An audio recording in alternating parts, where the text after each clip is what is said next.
Hey friends, welcome to Tori Talks TV. I'm Tori. And I'm Dr. S. On this episode, we'll be discussing Lovecraft Country, episode 9, called Rewind 1921. Let's get right into this emotionally charged episode. Okay. We'll begin with the group gathering because they need to save Dee from this awful curse. Oh my goodness. Her arm is like disgusting. Like the special effects on this show are so top notch. Like you could just like smell it almost. I know, right? You could feel it. Those little bugs crawling around. The special effects are superb. We got a real treat because of this story, this arc. Hippolyta comes back. Yes. Oh my gosh. So excited. She came back feeling as confident as ever. And I'm just happy to see her again. Yes. I like how she marched in and she's just like, I have a plan. Yes. And it's like, yep. She just took charge. Daughter. Yeah, totally. They needed it. Like they were kind of screwed. Somebody's going to have to do that. Yeah. So they obviously, Tic and Leti and Montrose are going to have to go back, time travel back to Tulsa in 1921. Of course, that is the devastating Tulsa race massacre. But they have to retrieve the Book of Names before it's burned in the Tic's, some of his family members, that house. And right, because we learned that, the only bargaining power they had with Christina was the pages from the Book of Names. But now Leti had to reveal that she already gave it. So now they have to go get the actual book before it's burned. So what a plot catalyst. Like, let's go back to this horrific night. And I mean, I know significantly we have to go back to that night, but I was kind of thinking couldn't they have gone maybe a little earlier? But of course, the point is we need to see this happen because that's what this show is all about. And I just have to say, every single week, week to week, it just makes me so sad to see we like to think in America that we've come so far. Everyone is always oh, America, that's the way it was back then. But we know for a fact that it is not much better today. And just seeing these events on that, in this episode, it's just so heartbreaking. This is terrible. Yes. And it kind of makes me angry that we didn't learn about this in school. Yeah. No, definitely. I mean, this is a huge event that happened. It's a tragedy. It's part of American history. And we didn't learn, I didn't learn anything about it. My mom, who is 74, said she never learned about it. She didn't even know about it until she watched the show Watchmen. I was just going to say, this is the second HBO show of the year that has brought this to our attention. And that's pretty commendable. I mean, more and more, I love HBO, but this is seriously. That is just unacceptable that we didn't know about it. Yeah. So all the sequence of events that happened in Tulsa is just hard to watch. I mean, it is literally just devastating. Yes. I don't even know where to begin. I don't know if you have a starting point, but I just have to go to one, which is Montrose. Okay. That's what I was going to begin with. Okay. Montrose, he's been on my bad list, and he's not off the list. He's not off the list because just understanding his backstory makes me understand more and more why he was the type of man that he was, the type of father that he was to Atticus. I don't forgive him. I never will, because it's just not, it's not even my job to forgive him. But to just see how his father treated him, and just to come to that, and then see the struggle that he went through to try to change what he did. He feels a lot of remorse for what, just all the decisions that he made in his life. So I feel for Montrose, but that's kind of what I was wondering when I watched it. How does Dr. S feel about Montrose now? Yeah. But yes, just his whole, the actor, by the way, Kenneth Williams, is just amazing in this. So and good.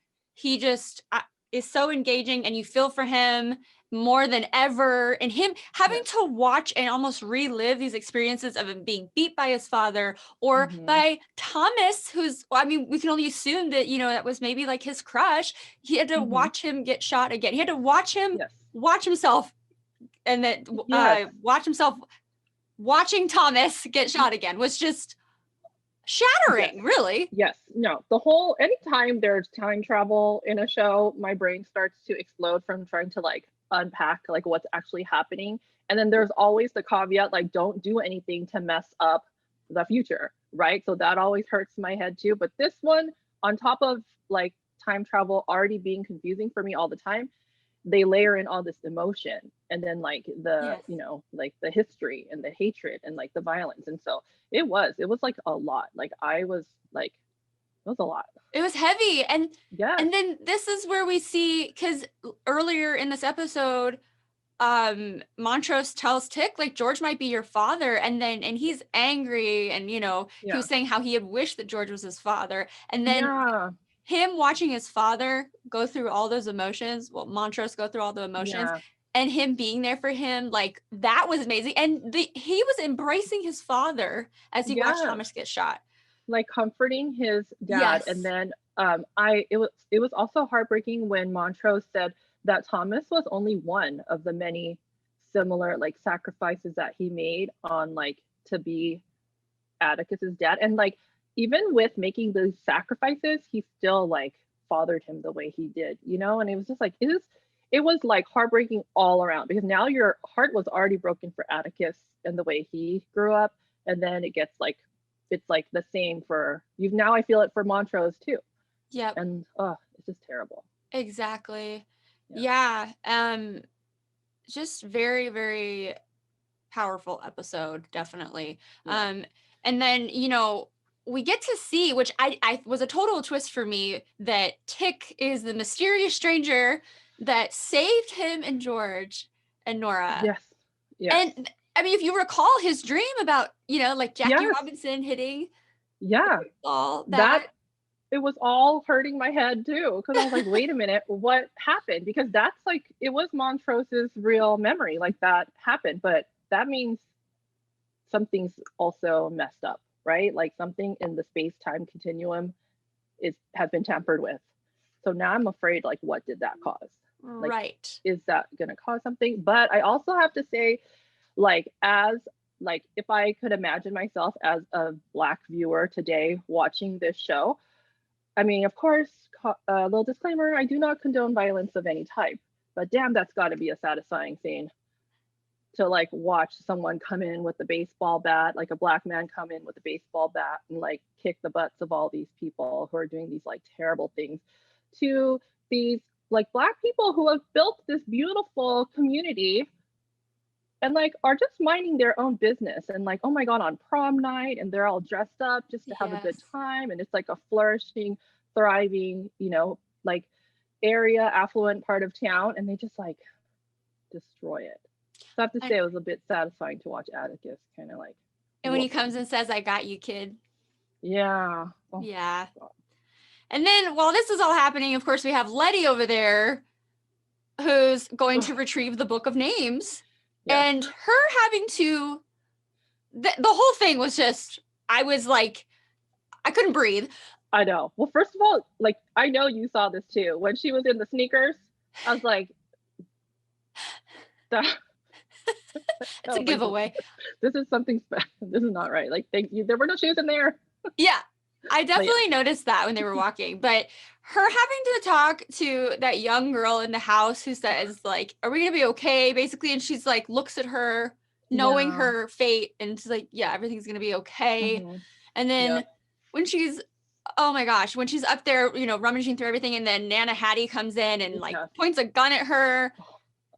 And the fact that she has to say, I'm from the future, and Nana Hattie just kind of accepts it. It's like, okay. Well, it's because of the shoes. Exactly. Yeah. So this was probably the most intense scene for me, is this whole sequence where she gives her the book and then she is burning alive. Yes. That, I mean, I really wondered, are they going to show her burn alive? Are we going to see this happen? Of course, it's Lovecraft Country. Of course, we watched it happen. Mm-hmm. But what is just these details I always talk about that make this show just above all else, above any other show, is that what was playing in the background is Sonia Sanchez's poem from 1994 entitled Catch the Fire while this is happening. I mean, I just got goosebumps all over again. These creators, they're blowing my mind. So of course, Sonia Sanchez is this American award-winning poet and writer, and she's a leading voice for the civil rights movement, women's liberation, Black arts movement, just this inspiring woman who is still alive today. And I went back and I tried to listen to as much of it, watching it, but then I went and listened to it on my own, and you got to hear it if you haven't heard the whole thing. It's so interesting, this like paradoxical concept of, it's basically like meant to invoke both rage and hope, if you think about it, because she's like live, but and it's kind of like it relates to right now, even again, like we keep saying, like that's very much still probably how people feel today. Like there's not so I've been listening to, how they advertise the podcast at the end of the show. So I've been meaning to check it out, and they were talking about like something like this kind of like icebreaker that you sometimes get thrown at you, like, oh, if you were born into like another decade, what would you choose? And the two women who do the podcast, they're both Black women, and they say like, for Black people, it's always the future. It's always the future. Why would we ever gosh. Like why would we ever say we would go to the past? Because there's no, and it's not now, so I just thought that was like really, really like that's heartbreaking at that point, Wow.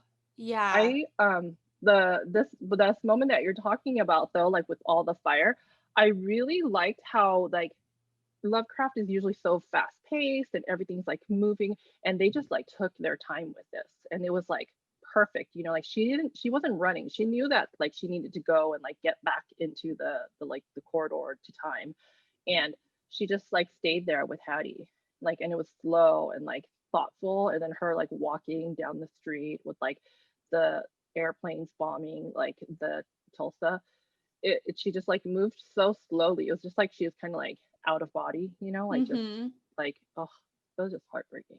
Yep. And even Montrose reciting the real names of some of the victims, including the doctor. And that was so poignant. I just can't believe this show. And then let's lighten things up a little bit. So Hippolyta, after this happened, and she's like, can barely muster up any more strength. And then her hair turns blue. So she's now officially Orinthia Blue. I love that. I know. I love that too. I was like, yes. That was awesome. Yeah. Okay, something we didn't really talk about because that sequence of events really took up the bulk of this episode, but what's going on with Christina and Ruby? What do you think of their relationship? Okay, so I don't, of course, know the answer, but I mean, I do think that there's something more than just like a using each other relationship. Yeah. Love, I don't know if I would call it love. Like obviously like Christina has had an agenda from day one, and Ruby is involved in it. I think Christina called Ruby like her plan B, so like she has a plan, and then Ruby kind of can be there to like help her plan. But I don't know. I thought it was interesting when Ruby like turned off the lifeline to her body, the white woman body, and mentioned something about wanting to be a redhead. She always envisioned a white woman, she'd be a redhead. Yeah. And I don't know, like, what does that mean? Is she gonna like find a new body? That's what I was thinking as well. To the dark side, like she's just, I don't know. I don't know, because Christina said to Ruby, and I quote, "The only variable was time, and now you." So it seems like Christina wants Ruby with her in the end. Exactly. They're going to join forces, kind of like what you were saying. I don't know. But I didn't see that. I didn't see that coming. Yeah, no, I didn't either. I don't know. Yeah, their relationship, whatever. It's pretty complex. It is. Yeah. Wow. Oh, what about Lancaster though? Because then we finally saw. Okay, I thought he was dead. Last week. I was so happy. Yes, but because Christina had Ruby plant that stone in his office in the desk, he was not able to do his little regeneration spell and come back to life. So if he was dying, he wouldn't be able to come back. So there you go. So that's what they were trying to do. And so you were right, they were like killing like a black man to take his torso, but then it wasn't working this time. And then William / Christina came back to watch him die. Yep. Satisfying. That was, yes, it was. It was an interesting moment because like you could see in his eyes, there was like a satisfaction in William's eyes in watching somebody's like a life get like just be gone finally. Yeah. And I don't know. There was like an evilness in that, like that I don't know. I feel like it was significant in some way where we're not gonna, like Christina's not gonna turn out to be like redeemed in the end. Well, we're gonna find out soon because there's only one episode left. Oh my gosh. Yep. I don't know what to expect. I never do with this show, and that's why it's my favorite show of 2020. Definitely. And Gia, we do know that Gia is gonna be back. Yes. Has to. Definitely. All right. That about wraps it up for us. Let us know what you thought. Please comment below and like and subscribe. And then we're going to see you next time when we discuss the finale of Lovecraft Country. Thank you so much for watching. Bye-bye. Bye.